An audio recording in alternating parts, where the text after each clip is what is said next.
Magandang hapon po sa ating lahat. Unang-una po ay ngayon lang ba kayo nakakita ng naglalakad na ambulansya? Kami po ang mga Kamilyano. Isa po ako sa mga Kamilyano dito sa Pilipinas. Kami po may mga Red Cross. Kami po yung mga anak ni San Camilo de Lelis, ang patron ng mga may sakit.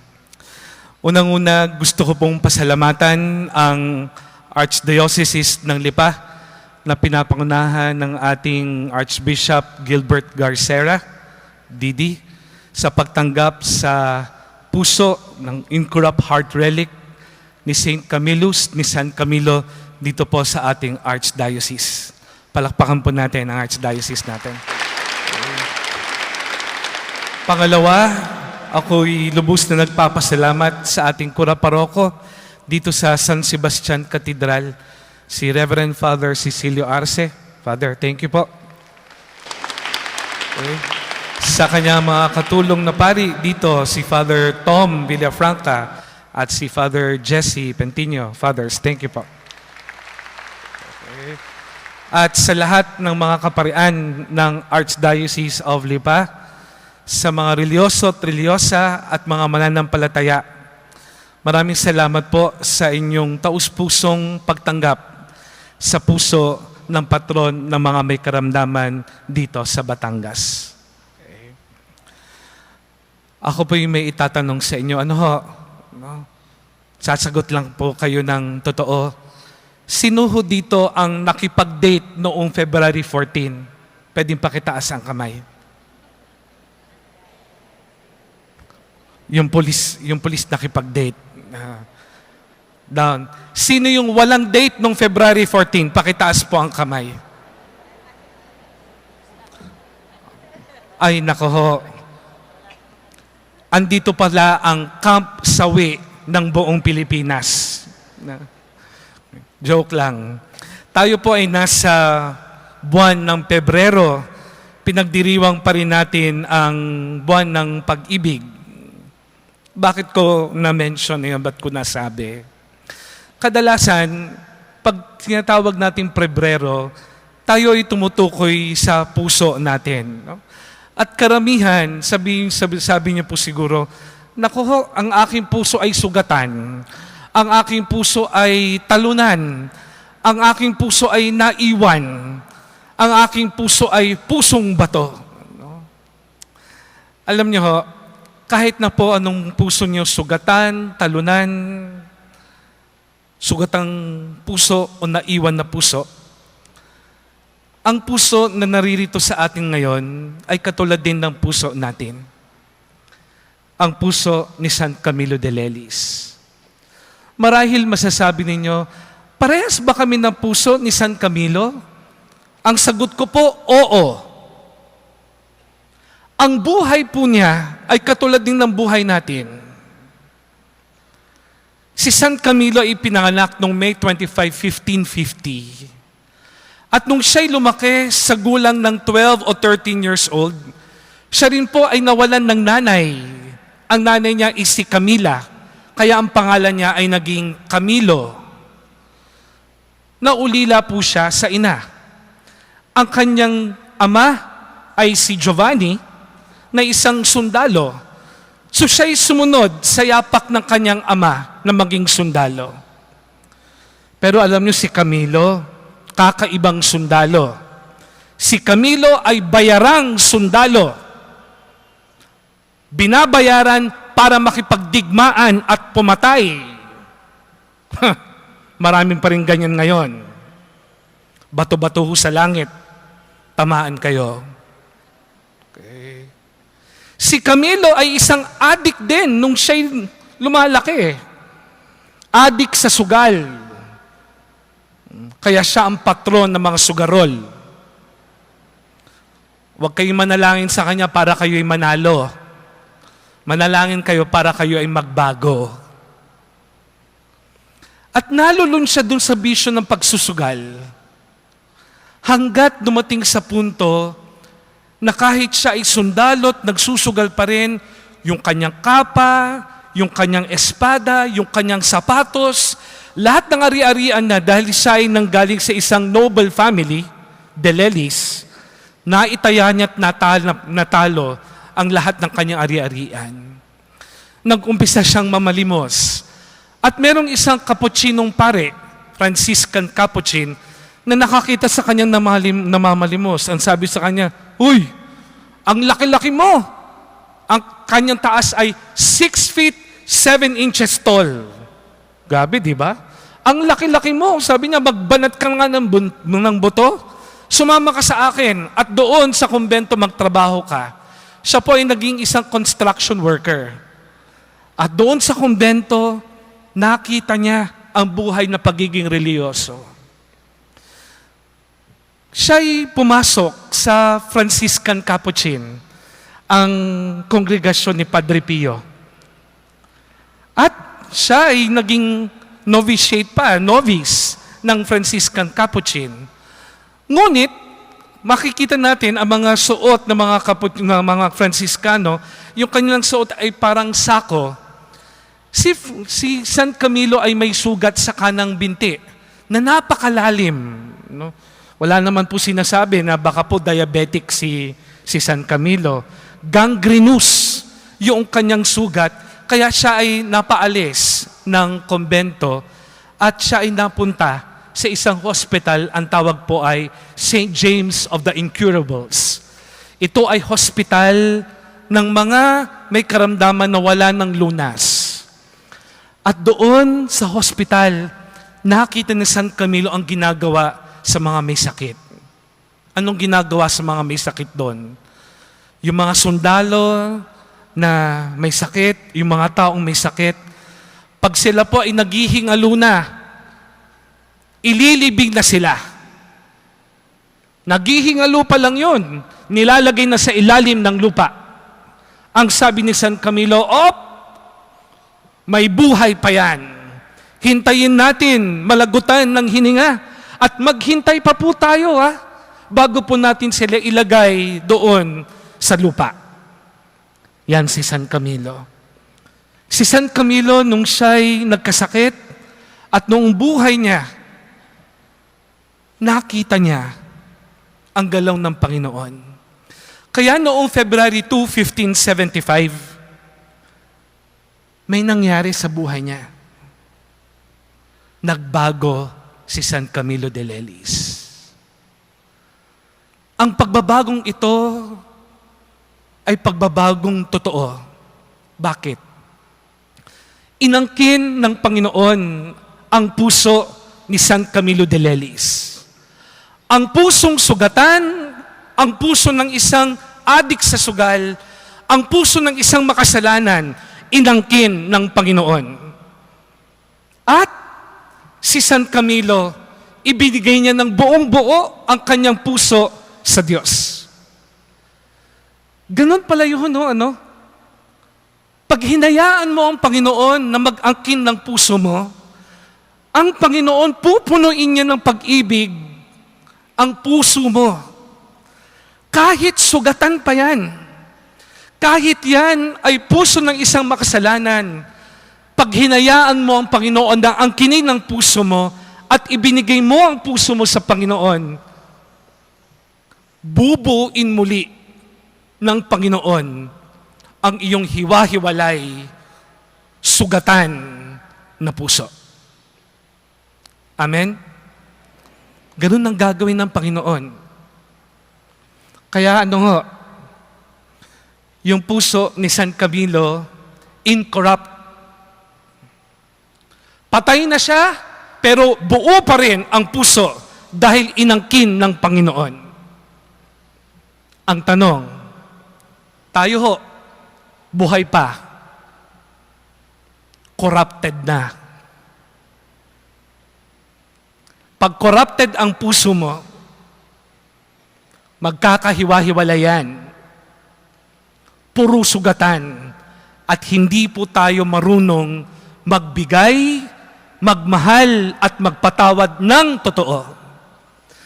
Tanging ang pusong inangkin ng Panginoon, pinuno ng kanyang pag-ibig, ay ang pusong marunong magbigay ng totoo, umibig ng totoo, magpatawad ng totoo.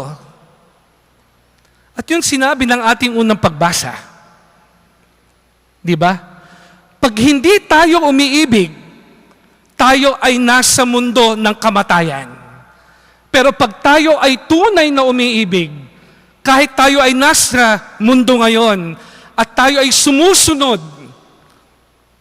pinalilibutan ng karunungan ng mundo, pero alam natin, ang pag-ibig na yon ay galing sa Diyos at dapat yon ang ating sundin. Alam niyo mga kapatid, sa ating mundo ngayon, napakaraming paghihirap. Kayo na lamang nang ini-interview ako sa cellphone ng Veritas sa Maynila. Pinapakwento sa akin ang nangyayari dito sa Lipa. Ang sabi ko, ang mundo natin ngayon, daming pagkakahiwa-hiwalay. Ang daming naghihirap. Ang daming may mga karamdaman. Mga bata, may edad. At hindi lang yon. Maraming mga may sakit. Marami tayong mga kababayan na sinasantabi po natin. Kinakalimutan natin. Wala ka ng pakinabang, wala ka na sa aking buhay. Ganun tayo ho. May pakinabang pa ako, lalapit ako sa iyo. May makukuha pa ako sa iyo. Ang paghihirap, makikita natin kung saan. Kaya maraming nagtatanong, nasaan ang Diyos? Nasaan ang Diyos? Ngayon naghihirap ako, nasaan ang Diyos? Pero dapat din nating tanungin, nasaan ang sangkatauhan? Nasaan ang puso ng sangkatauhan? Nasaan ang puso ng aking pamilya? Nasaan ang puso ng komunidad? Nasaan ang puso ng aking kapatid na ako ngayon naghihirap? Pakakatandaan natin, ang pusong inangkin ng Diyos at pinaangkin sa Diyos ay ang tanging pusong marunong tumingin, marunong maapektuhan sa paghihirap ng iba. Hindi ka pwedeng maapektuhan pag nakikita kang may naghihirap na kapitbahay mo o membro ng ating komunidad naghihirap. Pero pag yung puso mo ay hindi inangkin ng Diyos, parang wala kang pakialam. Pero pag inangkin yan ng Diyos, pinuno ng pag-ibig ng ating Panginoon, may nakita ka naghihirap, maaapektuhan ka. At hindi pwedeng dapat may gawin para sa ating kapatid. Sana ho, ganun ang puso natin. Dahil ang puso ni San Camilo de Lelis, nung pinuno ng pag-ibig ng Diyos, siya'y mamamatay na laang noong July 14, 1614. Gumagapang po siya. May narinig siyang isang may sakit na tumatawag ng tulong. Alam mo ginawa ni San Camilo, gumagapang siyang nagpunta doon sa may sakit at kumuha pa siya ng tubig para maibigay doon sa may sakit. Ganyan yung puso na puno ng pag-ibig. Hindi pwedeng maapektuhan ka o hindi ka maapektuhan kung inangkin ng Diyos ang puso mo. Meron kang dapat gawin para sa mga nangangailangan. Yung puso mo, inuudyukan ka na gumalaw para magbigay ng kagandahang loob sa mga nangangailangan. Ang tanong ho sa ating lahat, Ano ho bang klaseng pusong meron ka ngayon? Pusong inangkin ng Diyos? O pusong inangkin ng kapangyarihan ng mundo? Pusong inangkin ng Diyos o pusong inangkin ng pera ng mundo? Pusong inangkin ng Diyos o puso ng inangkin ng kayamanan ng mundo?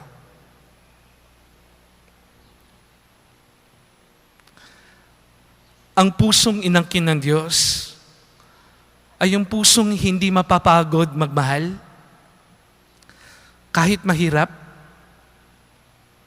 lalong-lalo na sa mga batang may sakit, ipaglalaban mo yon. Ang pusong inangkin ng Diyos at pinuno ng pag-ibig ay yung pusong hindi napapagod kumalinga, hindi napapagod magpatawad, hindi napapagod magpakita ng kagandahang loob. Ang pusong inangkin ng Diyos ay yung pusong matatag. Matatag ang pananampalataya.